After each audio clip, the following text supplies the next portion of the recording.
Clogged drains mostly occur in kitchens and bathrooms. It causes by fat. Fat ends up congealing and blocking pipes when we rinse it down the drain. Not only that, it can also be caused by pieces of food waste, hair, vegetables or fruit peel. All this pile up on the pipe's curves and prevent the water from flowing. It can be so frustrating when you notice that water in your sink is baking up instead of flowing in. But wait, before you think of calling a plumber, I'm going to show you the fast and easiest way to tackle this problems. Number 1. Boiling water and dish soap. Boil 1 to 2 liters of water. After boiling it, mix it with some liquid dish soap and pour it down the drain. Number 2. Baking soda and vinegar. Mix equal part of baking soda and vinegar together. For example, half cup of baking soda and half cup of vinegar, and pour it down the drain.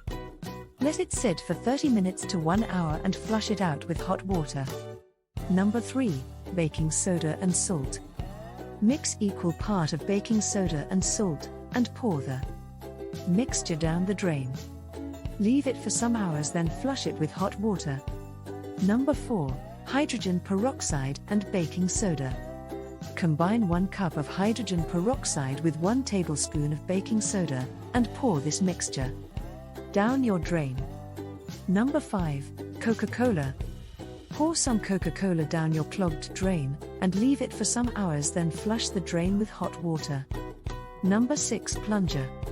Put enough water in the sink and plunge using a plunger with pressure. Number 7. Wire hanger. Look in your closet for a wire hanger. Straighten it and wrap the end with duct tape to protect it from scratching your pipe. Stick the hook end into the drain hole as far as it will go, rotating the hanger as you push it down. Then gently pull out the hanger. You will notice that you pull it out with dirt or hair. Repeat this method until the hanger comes out clean. Then at the end, pour some hot water. Number 8. Open the drain trap. Open the drain trap and remove all the rubbish that's in it. Don't forget to place bucket underneath the drain to get all the water or debris that may fall out. After removing all the dirty inside it, tighten it back and flush it with hot water. Number 9. Salt. Pour half a cup of salt in your sink drain and wait for it to go down, then flush it out with 2 liters of boiled water. If you find this video helpful, share, subscribe and give me a thumbs up, and don't forget to turn on notification button so you don't miss out on any of our video. If you try any of this method, share your experiences in the comments below. Thanks for watching.